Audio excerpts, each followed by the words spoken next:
کمرہ مکمل اندھیرے میں ڈوب گیا۔ حمزہ چند لمحے خاموش بیٹھا رہا۔ اسے گھر کی وہ راتیں یاد آ گئی جب بجلی اکثر چلی جاتی تھی اور لوگ چراغ جلا لیتے تھے۔ اس نے بیگ سے چھوٹی سی ٹارچ نکال لی اور دروازہ کھول کر باہر نکل آیا۔ راہداری میں مکمل خاموشی تھی۔ پھر اچانک اوپر کی منزل سے ایک آواز آئی، ایک اور گھبراہٹ بھری آواز۔ یہ آواز علینا کی تھی۔ حمزہ فوراً سیڑھیاں چڑھ کر اوپر پہنچا۔ کمرے کا دروازہ آدھا کھولا تھا۔ اندر صرف کھڑکی سے آتی مدھم روشنی تھی۔ علینا ویل چیئر پر بیٹھی تھی مگر اس کا چہرہ سخت تکلیف میں تھا۔ اس کے ہاتھ ویل چیئر کے بازوؤں کو مضبوطی سے پکڑے ہوئے تھے اور سانس تیز چل رہی تھی۔ مجھے میرے ڈاکٹر کو فون کرو، اس نے مشکل سے کہا۔ حمزہ نے فوراً فون اٹھایا مگر طوفان کی وجہ سے لائن کام نہیں کر رہی تھی۔ کمرے میں ایک لمحے کے لیے عجیب سی بے چینی پھیل گئی۔ حمزہ نے اسے دیکھا۔ اس کے چہرے پر درد کے ساتھ خوف بھی تھا۔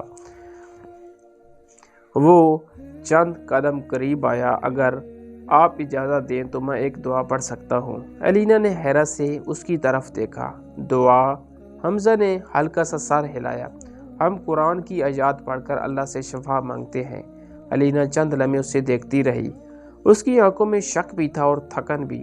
شاید درد نے اس کی مزاحمت کمزور کر دی تھی۔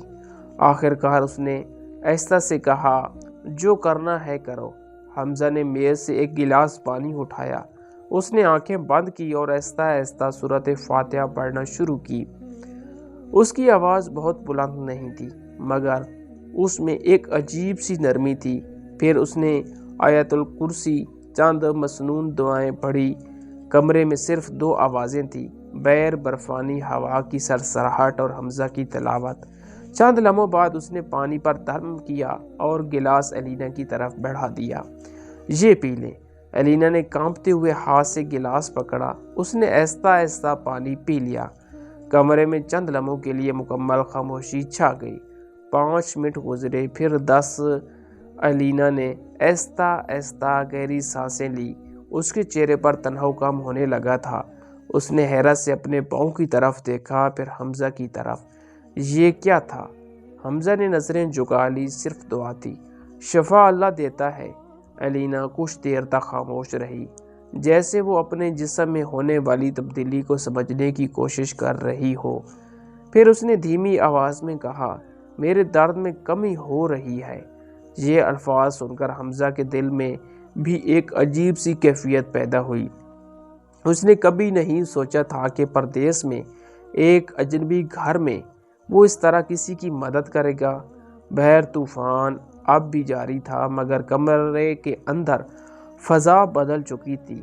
علینا اب اسے ویسے نہیں دیکھ رہی تھی جیسے چند گھنٹے پہلے دیکھ رہی تھی۔ اس کی آنکھوں میں اب سردی نہیں تجسس تھا۔ حمزہ، اس نے پہلی بار اس کا نام لیا، کیا تم یہ دوبارہ بھی کر سکتے ہو؟ حمزہ چند لمحے خاموش رہا، پھر اس نے نرم لہجے میں کہا، اگر آپ چاہیں تو ہاں۔ اس لمحے دونوں کو اندازہ نہیں تھا کہ یہ چھوٹی سی دعا صرف ایک رات کا سکون نہیں دے رہی تھی۔ یہ وہ لمحہ تھا جہاں سے ایک ایسی کہانی شروع ہونے والی تھی جس میں شفا بھی تھی، آزمائش بھی، اور ایک ایسا تعلق جسے دونوں ابھی سمجھنے سے بہت دور تھے۔ اگلی صبح جب حمزہ فجر کے وقت جاگا تو باہر کی دنیا برف کی موٹی تہہ میں ڈوبی ہوئی تھی۔ باغ کے درخت سفید چادر اوڑھے خاموش کھڑے تھے اور آسمان پر ہلکی سی دھند پھیلی ہوئی تھی۔ اس نے وضو کیا، نماز پڑھی اور حسب عادت چند آیات کی تلاوت کی، مگر اس صبح اس کے دل میں ایک عجیب سی الجھن بھی تھی۔ رات کا واقعہ بار بار اس کے ذہن میں آ رہا تھا۔ کیا واقعی دعا سے علینا کے درد میں کمی آئی تھی یا یہ صرف وقتی سکون تھا؟ ناشتے کے بعد گھر کے عملے میں معمول کی چہل پہل شروع ہو گئی۔ حمزہ ابھی کچن سے چائے لے کر نکل ہی رہا تھا کہ وہی درمیانی عمر کی مینیجر تیزی سے اس کی طرف آئی۔ مس شٹین تمہیں بلا رہی ہے۔ ابھی حمزہ کے قدم ایک لمحے کے لیے رک گئے۔ وہ آہستہ آہستہ ہال کی طرف بڑھا جہاں علینا عام طور پر صبح گزرتی تھی۔ کھڑکیوں سے اندر آتی سفید روشنی پورے کمرے میں پھیل رہی تھی۔ ویل چیئر کھڑکی کے پاس تھی مگر آج الینا کا انداز کچھ مختلف تھا۔ اس نے حمزہ کو دیکھا تو فوراً کہا، آؤ یہاں بیٹھو۔ حمزہ چند قدم دور رک گیا۔ جی آپ نے بلایا؟ الینا کی آنکھوں میں وہی سردی نہیں تھی جو پہلے دن تھی۔ وہاں ایک عجیب سی بے چینی، حیرت ملی جلی نظر آ رہی تھی۔ کل رات کے بعد مجھے نیند نہیں ہے۔ حمزہ خاموش رہا، پوری رات نہیں مگر کئی گھنٹے۔ یہ پچھلے 2 سال میں پہلی بار ہوا ہے۔ اس نے اپنی ٹانگوں کی طرف دیکھا اور درد بھی پہلے جیسا نہیں ہے۔ کمرے میں چند لمحے سکوت رہا، پھر الینا نے سیدھا سوال کیا، تم نے واقعی صرف دعا پڑھی تھی؟ حمزہ نے آہستہ سے سر ہلایا، جی قرآن کی آیات تھی۔ الینا کچھ دیر تک اسے دیکھتی رہی، جیسے وہ اس کے چہرے سے کوئی راز پڑھنے کی کوشش کر رہی ہو۔ تم سمجھتے ہو میں موضوع پر یقین رکھتی ہوں؟ نہیں۔ اور پھر بھی تم نے یہ کیا؟ حمزہ نے نرم لہجے میں کہا، ہماری تربیت میں یہ سکھایا جاتا ہے کہ شفا اللہ کے ہاتھ میں ہوتی ہے، ہم صرف دعا کرتے ہیں۔ الینا نے گہری سانس لی۔ میں نے اپنی زندگی میں سینکڑوں ڈاکٹر دیکھے ہیں، دنیا کے بہترین اسپتالوں میں علاج کروایا ہے، مگر کل رات کچھ مختلف تھا۔ اس کی آواز میں پہلی بار غرور کی بجائے تلاش تھی۔ میں چاہتی ہوں تم آج رات بھی وہی دعا پڑھو۔ حمزہ نے چند لمحے سوچا، اگر آپ کو سکون ملتا ہے تو میں پڑھ دوں گا۔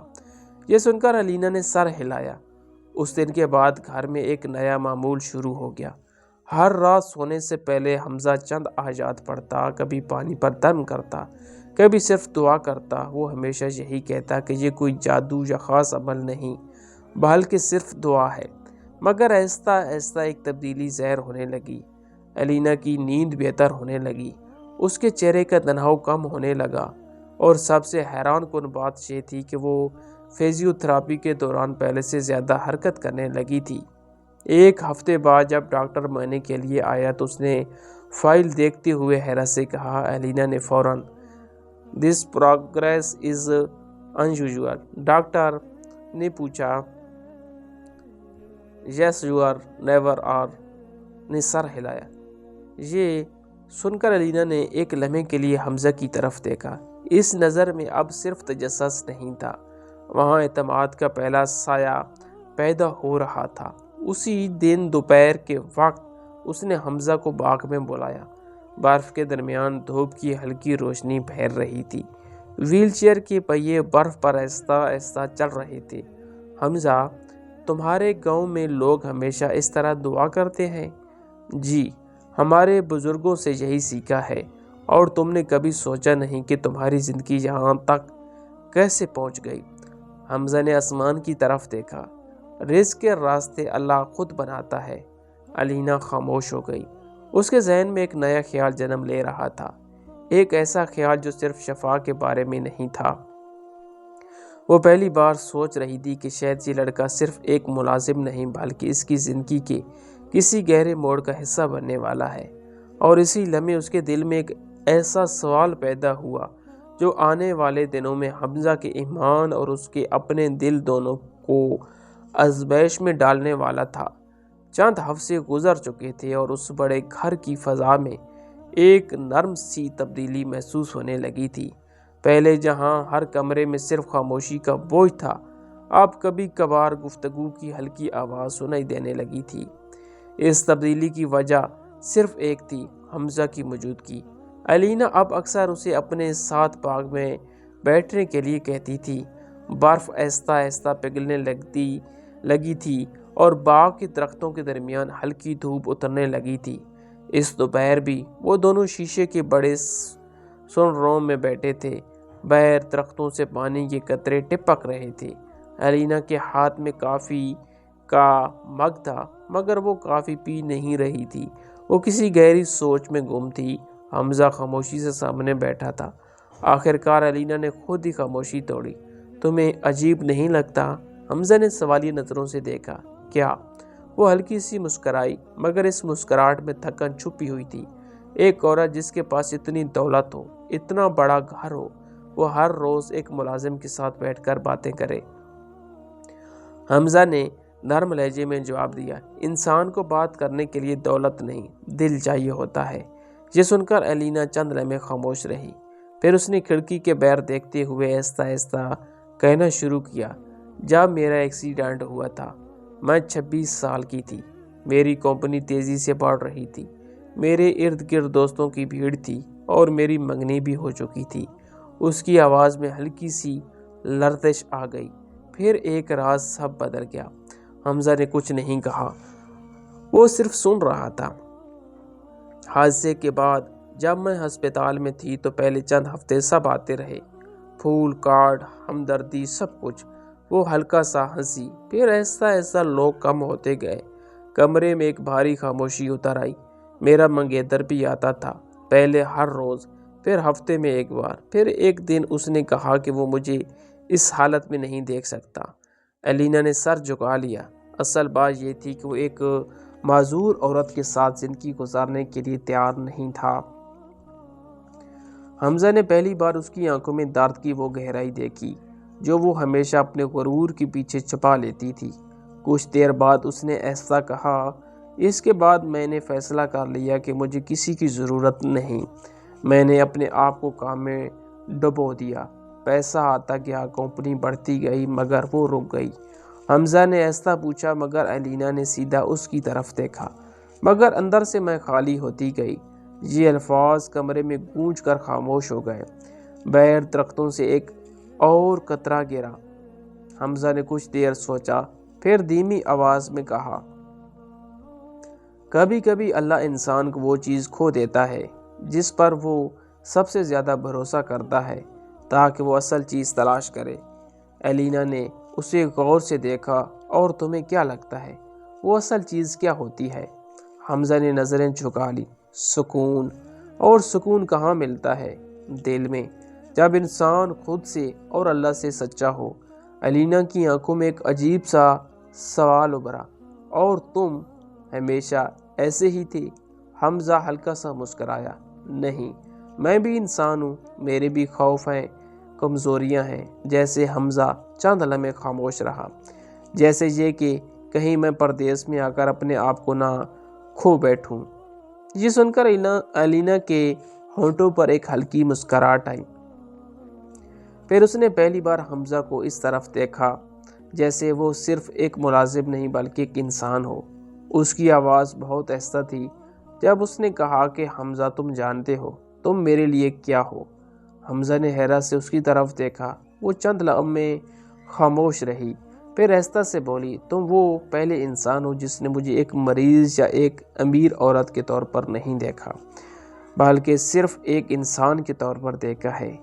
یہ کہتے ہوئے اس کی آنکھوں میں نمی سی آ گئی، مگر اسی لمحے اس کے دل میں ایک اور احساس بھی پیدا ہو رہا تھا، ایک ایسا احساس جو صرف شکر گزاری نہیں تھا، اور وہ خود بھی نہیں جانتی تھی کہ وہ احساس آنے والے دنوں میں ان دونوں کی زندگی کو کس طرح لے جانے والا ہے۔ اس گفتگو کے بعد گھر کی فضا میں ایک ایسی تبدیلی آ گئی جسے الفاظ میں بیان کرنا آسان نہیں تھا۔ پہلے حمزہ اور الینا کے درمیان صرف ایک مریض اور نگہداشت کرنے والے کا تعلق تھا، مگر اب ان کے درمیان ایک عجیب سی قربت پیدا ہو گئی تھی۔ یہ قربت بہت خاموش تھی، مگر دونوں اسے محسوس کرتے تھے۔ الینا اب اکثر حمزہ کو اپنے ساتھ بیٹھنے کے لیے کہتی، کبھی باغ میں، کبھی سن روم میں، اور کبھی اپنے ذاتی لانج میں۔ وہ اس سے پاکستان کے بارے میں پوچھتی، اس کے گاؤں کے بارے میں، اس کی ماں کے بارے میں اور اس کے بچپن کے بارے میں۔ حمزہ جب اپنے گاؤں کی بات کرتا تو اس کی آواز بدل جاتی۔ وہ کھیتوں، مسجد کے صحن اور بارش کی خوشبو کو ذکر کرتا تو اس کے چہرے پر ایک سادہ سی مسکراہٹ آ جاتی۔ الینا اسے غور سے دیکھتی رہتی۔ اسے حیرت ہوتی تھی کہ ایک ایسا لڑکا جو اتنی سادہ زندگی سے آیا ہے، اس کے اندر اتنا سکون کیسے ہو سکتا ہے؟ مگر وقت کے ساتھ اس سکون نے اس کے دل میں ایک اور جذبہ بھی جگانا شروع کر دیا تھا۔ ایک رات گھر میں عجیب سی خاموشی تھی۔ عملے کے زیادہ تر لوگ اپنی چھٹیوں پر گئے ہوئے تھے۔ باہر ہلکی بارش ہو رہی تھی اور کھڑکیوں پر پانی کی بوندیں آہستہ آہستہ پھسل رہی تھی۔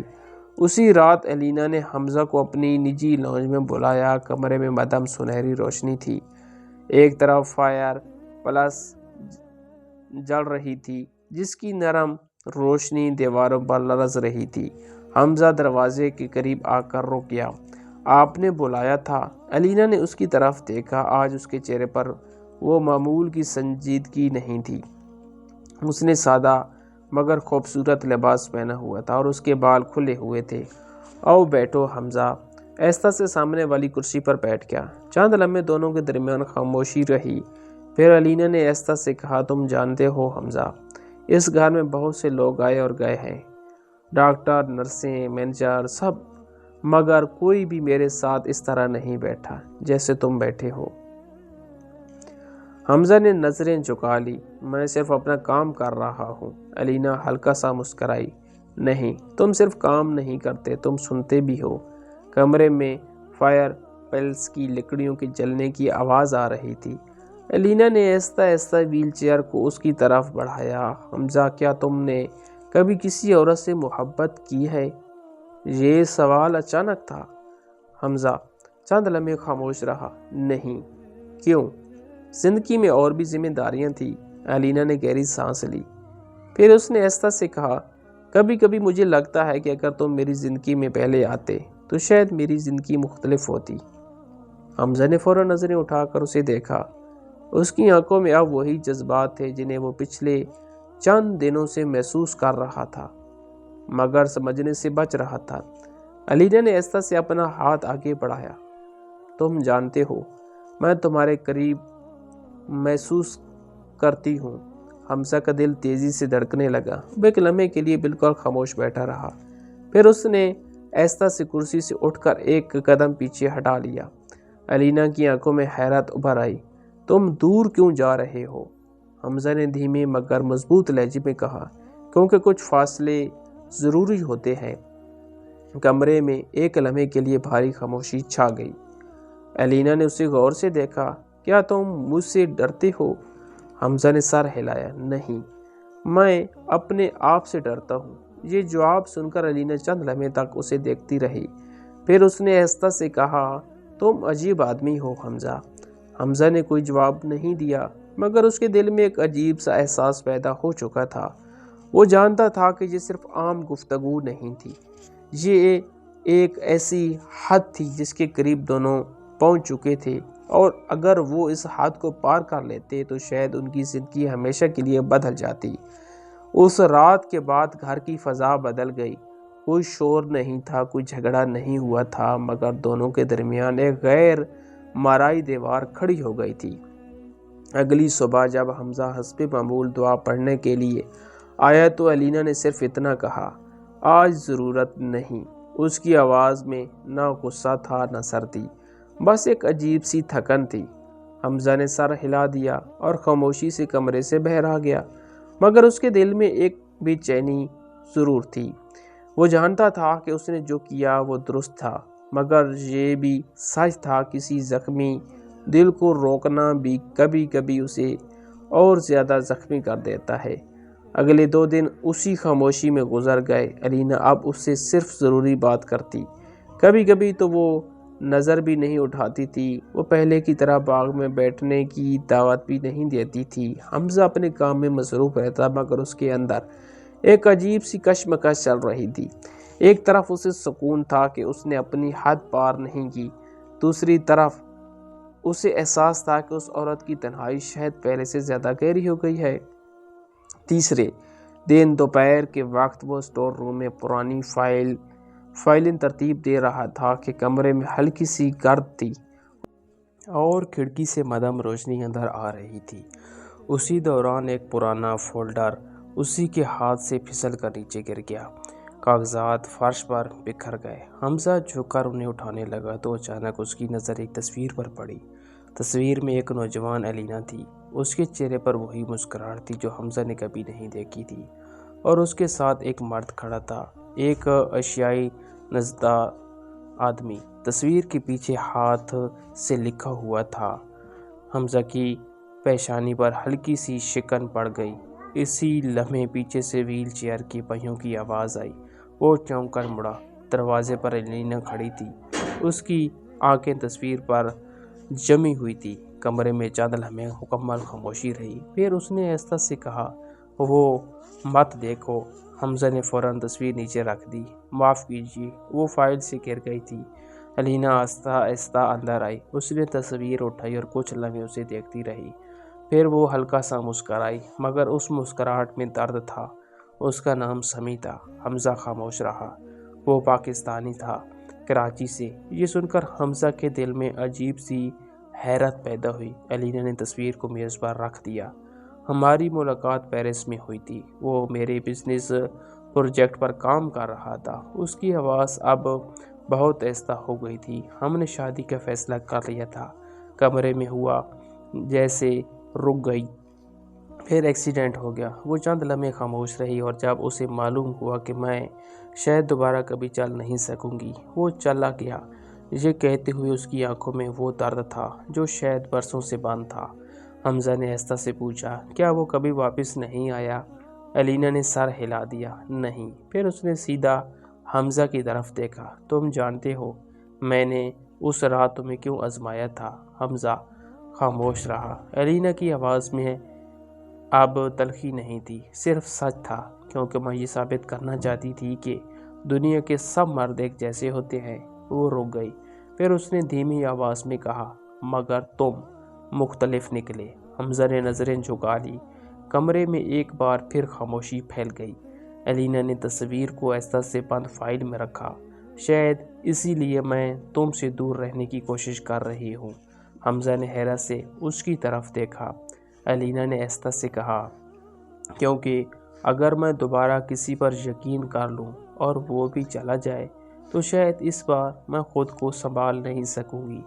یہ الفاظ کہہ کر وہ مڑ گئی۔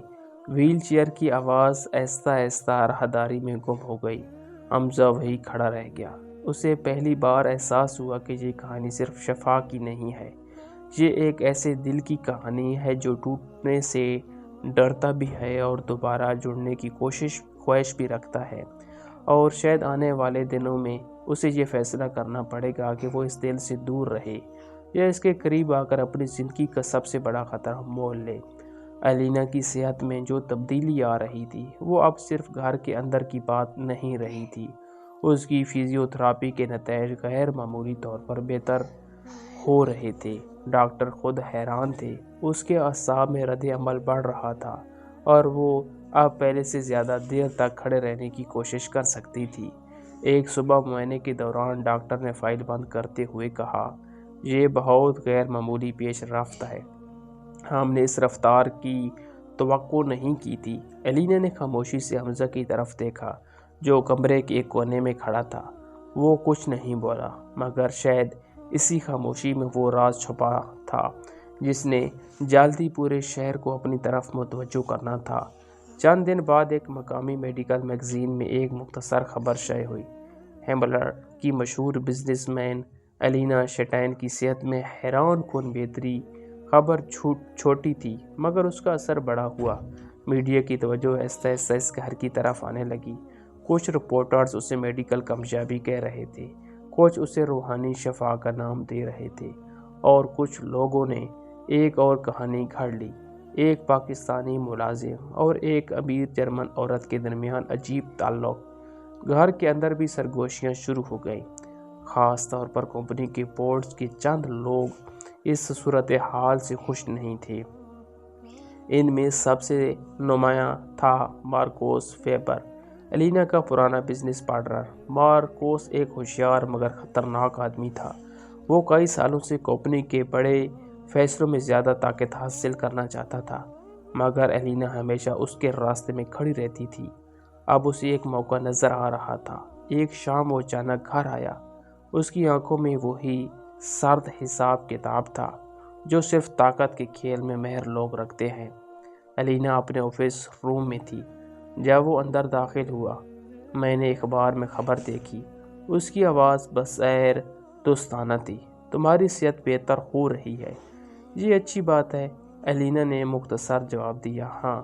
مارکوس نے کمرے میں نظر دوڑائی، پھر اس کی نظر حمزہ پر پڑی جو دروازے کے قریب کھڑا تھا، اور یہ ہے وہ شخص جس کے بارے میں سب بات کر رہے ہیں۔ کمرے کی فضا فوراً بدل گئی۔ ایلینا نے سخت لہجے میں کہا۔ یہ میرا اسسٹنٹ ہے۔ مارکوس ہلکا سا مسکرایا۔ صرف اسسٹنٹ؟ اس سوال میں ایک ایسا شک تھا جو سیدھا دل کو چیر دیتا ہے۔ حمزہ خاموش رہا۔ ایلینا نے واضح لہجے میں کہا، تم یہاں کیوں آئے ہو؟ مارکوس نے ایسا سے میز پر ہاتھ رکھا، کیونکہ کمپنی کے بورڈ میں کچھ لوگ پریشان ہیں۔ کس بات پر؟ اس بات پر کہ شاید تمہاری صحت اور تمہارے فیصلے کسی کے اثر میں آ رہے ہیں۔ یہ الفاظ کمرے میں بھاری پتھر کی طرح گرے۔ حمزہ نے پہلی بار مارکوس کی آنکھوں میں دیکھا۔ وہ نظروں میں کھلا ہوا شک تھا۔ کیا مطلب ہے تمہارا؟ ایلینا نے سرد لہجے میں کہا۔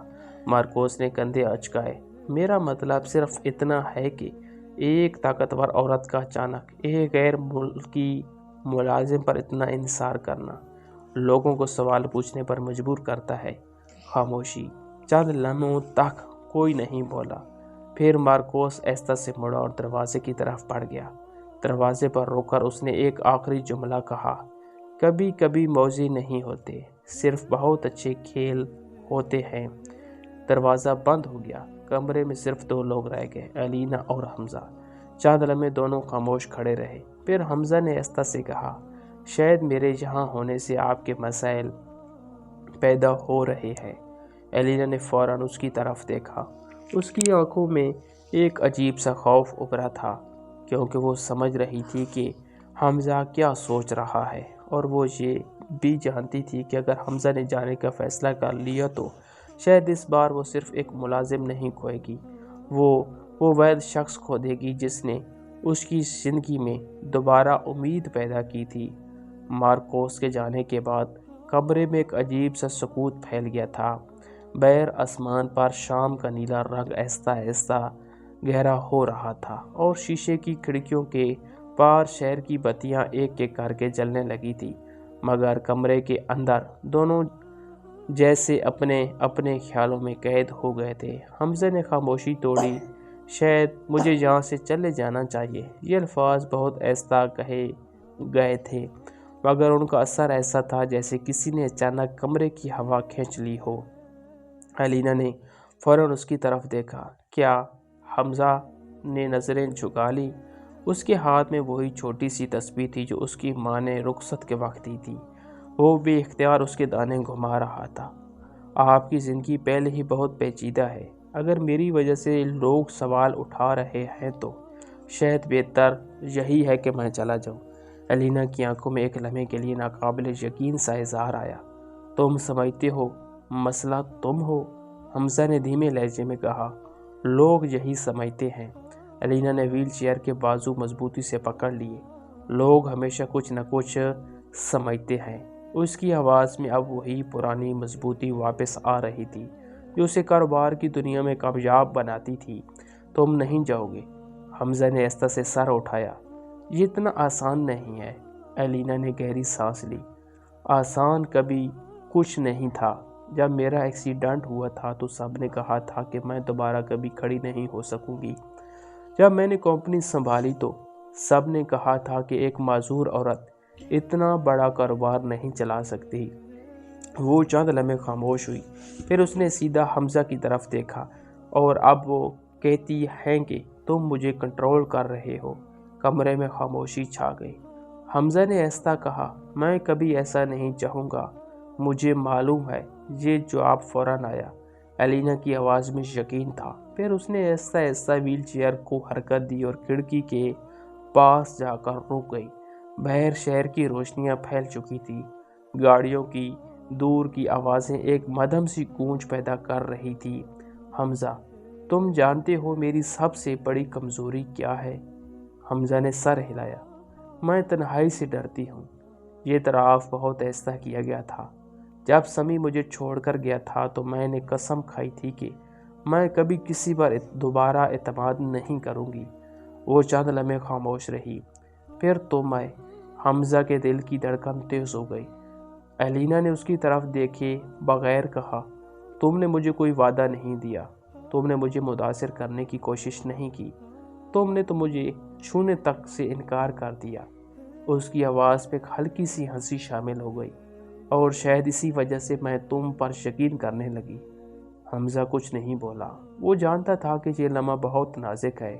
کمرے میں صرف فائر پلس کی لکڑیوں کے جلنے کی ہلکی سی آواز تھی۔ پھر الینا نے ایسا سے کہا، اگر تم چلے گئے تو شاید میں دوبارہ اسی اندھیرے میں گر جاؤں گی جہاں سے تم نے مجھے نکالا تھا۔ حمزہ نے پہلی بار اس کی طرف پوری طرح دیکھا۔ اس کے چہرے پر غرور نہیں تھا، صرف سچ تھا۔ حمزہ کے دل میں ایک عجیب سی کشمکش شروع ہو گئی۔ ایک طرف اس کا ایمان، اس کی تربیت اور اس کی ماں کی نصیحتیں تھی، دوسری طرف ایک ایسی عورت کھڑی تھی جس کے دل میں پہلی بار امید جاگ رہی تھی۔ آخر کار اس نے ایسا سے کہا، میں کہیں نہیں جا رہا، مگر ایک شرط ہے۔ الینا نے فوراً پوچھا، کیا؟ حمزہ کی آواز پر سکون مگر مضبوط تھی۔ ہم جو بھی کریں گے عزت کے ساتھ کریں گے۔ الینا چند لمحے اسے دیکھتی رہی، پھر اس کے ہونٹوں پر ایک نرم سی مسکراہٹ آئی۔ شاید اسی لیے میں تمہیں کھونا نہیں چاہتی، مگر دونوں کو ابھی معلوم نہیں تھا کہ اصل امتحان ابھی باقی ہے، کیونکہ اگلے ہی دن مارکوس ایک ایسا قدم اٹھانے والا تھا جو نہ صرف ان کی ساکھ بلکہ ان کے تعلق کو بھی پورے شہر کے سامنے کھڑا کر دے گا۔